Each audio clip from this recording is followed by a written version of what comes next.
And of course, it's not just provincial reaction. There's plenty of federal reaction too, including from the Prime Minister, who spoke just over an hour ago. So for that part of the story, let's go to the CBC's Olivia Stefanovic in Ottawa. We listened in to the Prime Minister's remarks. What did we hear from him?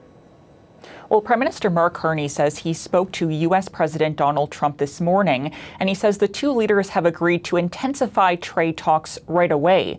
Now, this comes after Trump signed 3 proclamations against Canada yesterday, leveling an additional 50% tariff against hundreds of Canadian goods, from wine, cement to hockey sticks, even those goods that are compliant with the Canada-United States-Mexico agreement known as CUSMA, which have been exempt from tariffs so far.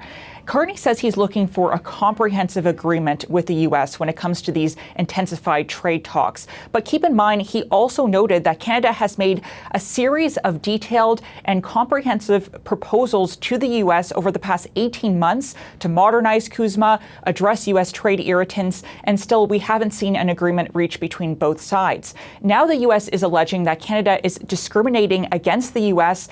when it comes to the provincial booze bans, for example. The U.S. alleges that because most provinces have a ban in place against U.S. liquor and not other countries, that this is discrimination. And so the U.S. says it's trying to level the playing field by imposing these new tariffs. Keep in mind, these tariffs are only set to take effect in about a month from now. So there is some runway here for Canada and the U.S. to negotiate and come to some sort of agreement. Carney was asked during a question and answer session he held with reporters in Ottawa today about whether the Premier should lift the provincial booze ban, whether that could help with the negotiations. Here's what the Prime Minister had to say.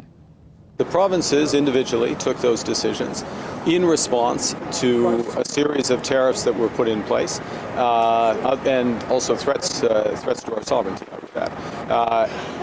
Those measures have been supported by provincial citizens, and they're supported, and it's indicative in terms of other consumption habits, if I can put it that way, of Canadians, where Canadians have traveled.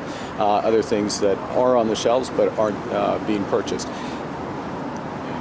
The decision to change that, first and foremost, will be taken by the provinces themselves, each individually, and should only be taken, in my judgment, as part of an overall agreement, and that's what we'll work to accomplish.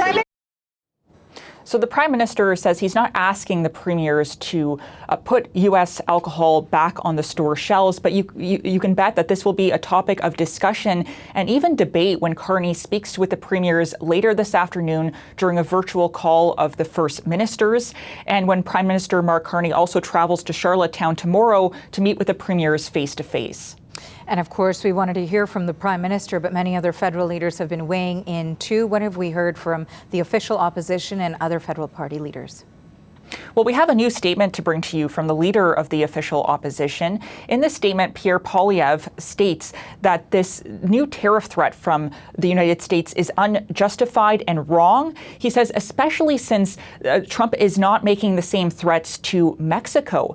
And Poilievre says that he wants to see a plan from the federal government on how to fight these tariffs and how to prevent them over the next month before they are imposed officially on Canada. Poilievre also calling for the Parliamentary International Trade Committee to convene to hear from government officials directly. Now, we're also hearing from the leader of the Bloc Québécois, Yves-François Blanchet, not only about these new tariff threats, but about Carney's approach to these tariffs as well. And we're hearing some criticism from the Bloc leader. Here's more from him.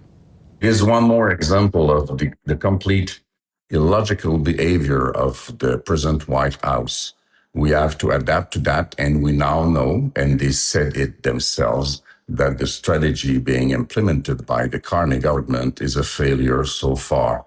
So I believe that all this money, which is being diverted toward big projects about oil and gas, which will have no effect on our present situation or economy, should be invested in the support of businesses already existing in Quebec as well as elsewhere in Canada. We have a few very, very complicated months in front of us. Finally, we have a statement to bring to you from the leader of the NDP, Avi Lewis, who posted to X that he sees this as the latest economic grenade, as he put it, lobbed across the border by an out-of-control president who has lost all touch with reality. Like Blanchette, Lewis is calling for every Canadian dollar to go towards supporting workers in affected sectors, but he's also calling for retaliation, counter tariffs, and he's also urging the federal government not to make any more concessions to Trump.